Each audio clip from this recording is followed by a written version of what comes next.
Devaraje Gowda audio bomb ವಿಚಾರಕ್ಕೆ ಸಂಬಂಧಪಟ್ಟಂತೆ LR Shivaramegowda ಕೂಡ ತಿರುಗೇಟು ಕೊಟ್ಟಿದ್ದಾರೆ, ಕೌಂಟರ್ ಮಾಡಿದ್ದಾರೆ. ಎಸ್ಐಟಿ ರಚನೆ ದೇವರಾಜೇಗೌಡ ಬಂದು ಭೇಟಿ ಮಾಡ್ದ, ಡಿಕೆಶಿನ ಭೇಟಿ ಮಾಡಿಸಿ ಅಂದ, ಡಿಕೆಶಿ ಬೇಡ ಅಂದ್ರು. ಆಗ ಫೋನಲ್ಲಾದ್ರೂ ಮಾತಾಡಿ ಅಂತ ಕೇಳ್ಕೊಂಡ. ನಾನು ಡಿಕೆಶಿ ಅವರಿಗೆ ಫೋನ್ ಮಾಡಿ ಕೊಟ್ಟೆ, ಆಮಿಷ ಎಲ್ಲ ಒಡ್ಡಿಲ್ಲ, ತಾಕತ್ತಿದ್ರೆ ಆಡಿಯೋ ರಿಲೀಸ್ ಮಾಡಲಿ ಅಂತ ಸವಾಲು ಹಾಕ್ತಾ ಇದ್ದಾರೆ ಮಂಡ್ಯದ ಮಾಜಿ ಸಂಸದ ಎಲ್ಆರ್ ಶಿವರಾಮೇಗೌಡ.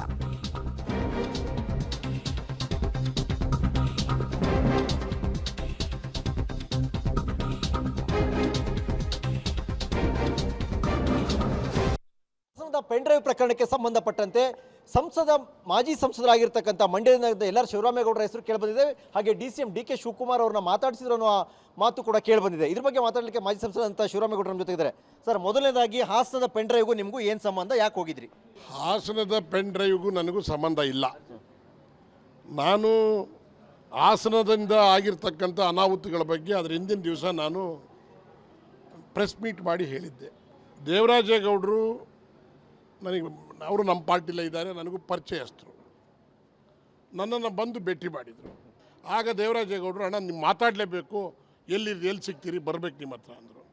ನಾನು ಅಲ್ಲಿ MG ರೋಡಲ್ಲಿ ನಾನೊಂದು ಕಚೇರಿಯಲ್ಲಿ ಕೂತ್ಕೋತೀನಿ, ಬಾಪ ಅಲ್ಲಿಗೆ ಅಂತ ಹೇಳಿದೆ. ಅಲ್ಲಿಗೆ ಬಂದ ಆತ. ಬಂದು ಏನು ಸಮಾಚಾರ ದೇವರಾಜೇಗೌಡರು? ಇದು ಯಾವಾಗ ಆಗಿದ್ದು? ಇದು DK ಅವ್ರನ್ನ ಭೇಟಿ ಮಾಡೋ ಮಧ್ಯಾಹ್ನ ದಿವಸ. ಯಾವತ್ತು ಅಂದರೆ ಅಂದಾಜು? ಅಲ್ಲೇ 3-4 ದಿವಸ ಮುಂಚೆ. SIT ಮಾಡಿದ್ರಲ್ಲ, ಅದರ SIT ಅನೌನ್ಸ್ ಮಾಡಿದ ಸೇಮ್ ಡೇ ದೇವರಾಜೇಗೌಡರು ನನ್ನ ಹತ್ರ ಬಂದರು. DK ಅವ್ರು ಭೇಟಿ ಮಾಡಿಸ್ಬೇಕಣ್ಣ ಅಂದರು. ನಾನು ಅವ್ನು ಕೂತಾಗಲೂ ಹೇಳಿದೆ, 2 ವರ್ಷದಿಂದ ನಿನ್ನ ವಿಡಿಯೋ ನೋಡಿ ಸಾಕಾಗೋಗಿತ್ತು ಕಣೆ, ಒಂದು ಹಂತ ಬಂದ್ಬಿಡ್ತಲೇ, ನೀನು ಹೆಂಗೆ ಏನು ಒಳ್ಳೆ ಹೋರಾಟ ಮಾಡಿದೆ ಅಂತ ಅಂದೆ.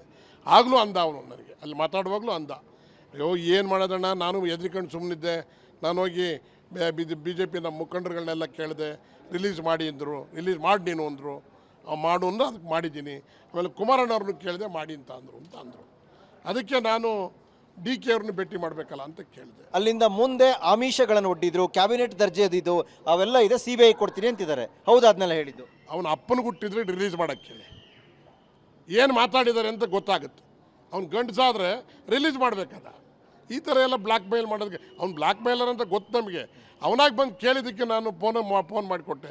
1 ನಿಮಿಷನೂ ಮಾತಾಡಲಿಲ್ಲ DK. 1-2 ನಿಮಿಷ DK ಮಾತಾಡಿದ್ದು. ಏನು DK ದೇವರಾಜೇಗೌಡ ಚೆನ್ನಾಗಿದ್ದೀನಪ್ಪ ಅಂದರು. ಹಿಂಗಿದ್ದೀನಿ ಇಂದ ಅವನೇನೋ ಹೇಳ್ದ, ಏನೇನೋ ಅಭಯ ಅಂದ. ಅದು ತಗೊಂಡೋಗಿ SIT ಮುಂದೆ ಕೊಡಪ್ಪ, SIT ಮಾಡಿದ್ದೀವಿ ಅಂತ ಹೇಳಿ ಕ್ಲೋಸ್ ಮಾಡಿ. ಏನು ಭಯ ಇಲ್ವಾ? CBI ಹೋದರೆ ಶಿವರಾಮೇಗೌಡರಿಗೆ ಭಯ, ಆತಂಕ? CBI ಅಲ್ಲ ಸ್ವಾಮಿ, ಈ ರಾಷ್ಟ್ರದಲ್ಲಿ, ಈ ಪ್ರಪಂಚದಲ್ಲಿ ಯಾವ್ದಾದ್ರು ಅತ್ಯುನ್ನತವಾಗಿದ್ರೆ ಅದನ್ನು ಮಾಡಲಿ, ನಮಗೆ ಯಾವ ತೊಂದರೆ ಇಲ್ಲ. ಇದರ ಹಿಂದ್ಗಡೆ ನಿಮ್ದಾಗಲಿ DK ಶಿವಕುಮಾರ್ ಅವರು ಯಾವುದೇ ಪಾತ್ರ ಇಲ್ಲ ನನಗೆ ತಿಳಿದ ಮಟ್ಟಿಗೆ. ನಂದು ಬಿಡಿ, ನಂದೇನು ಇಲ್ಲವೇ ಇಲ್ಲ, ನಂದೇನು ಲೆಕ್ಕಿಲ್ಲ. DK ಶಿವಕುಮಾರ್ ಅವ್ರದ್ದು ಸಹಿತ ನಾನು ಈ ಬೆಳವಣಿಗೆ ನೋಡಿದಾಗ DK ಶಿವಕುಮಾರ್ ಅವರು SIT ಮಾಡಿದ್ದೀವಿ, ಅವ್ರ ಮುಂದೆ ಹೇಳ್ಕೊಳ್ಳಿ ಎಲ್ಲ ನೀವೇ ಅಂತ ಅನ್ನೋದು ಸ್ಪಷ್ಟ ಮಾಡಿದರು. ಬಟ್ ಅವರು ಹೇಳೋ ಪ್ರಕಾರ ಎಲ್ಲವೂ ಇದೆ. ನಿಮ್ಮನ್ನು CBI ಮುಂದೆ ಬಿಡುಗಡೆ ಮಾಡಕ್ಕೆ ಹೇಳಿ, ಹಿಂದೆ ಬಿಡುಗಡೆ ಮಾಡಕ್ಕೆ ಹೇಳಿ. ಏನು ಮಾತಾಡಿದ್ದೀವಿ ಅಂತ ಬಿಡುಗಡೆ ಮಾಡಕ್ಕೆ ಹೇಳಿ. ಆಮಿಷ ತಾವು ಒಡ್ಡಿಲ್ಲ ಇಲ್ಲ, ಅವನೇನಾರ ಕ್ರಿಯೇಟ್ ಮಾಡ್ಕೊಂಡಿರ್ಬೇಕು, ಮಾಡಿದ್ರೆ ಆ ಥರ ಇದ್ರೆ. ಏನು ಕ್ರಿಯೇಟ್ ಅಂದ್ರೆ ಯಾವ ಅವ್ನು ಏನು ಬೇಕಾದ್ರೂ ಮಾಡ್ತಾನೆ ಅಂತ ಗೊತ್ತಾಯ್ತು ನನಗೆ. ಅಂದ್ರೆ ಆಡಿಯೋ ಏನಾರು ಮಾಡಿರ್ತಾರೆ ನಿಮ್ಮ ವಾಯ್ಸಲ್ಲಿ ಅಂತ? ನಮ್ಗೆ ಯಾವ ಭಯನೂ ಇಲ್ಲ ಅಂದೆ. ನಾಳೆಯಿಂದಲೇ CBI ಕೊಡಕ್ಕೆ ಹೇಳಿ. ಓಕೆ, ಇದು ಮಾಜಿ ಸಂಸದರಾಗಿರ್ತಕ್ಕ ಶಿವರಾಮೇಗೌಡರು ಮತ್ತು ನಾವು ಯಾವುದೇ ಆಮಿಷಗಳನ್ನು ಒಡ್ಡಿಲ್ಲ ಅಥವಾ DK ಶಿವಕುಮಾರ್ ಇದರ ಹಿಂದೆ ಇಲ್ಲ, ಅವರೇ ನಮ್ಮ ಹತ್ರ ಬಂದಿದ್ರು ಅನ್ನುವಂಥ ಆರೋಪನ ಅಥವಾ ಅವರು ಮಾಡಿದ ಆರೋಪಕ್ಕೆ ಕೌಂಟರ್ನ ಇಲ್ಲಿ ಶಿವರಾಮೇಗೌಡರು ಮಾಡ್ತಾ ಇರುವಂಥದ್ದು. ಕ್ಯಾಮ್ರಾ ಪರ್ಸನ್ ಶಂಭು ಜೊತೆ ಸುಖೇಶ್, ಪಬ್ಲಿಕ್ TV, ಬೆಂಗಳೂರು.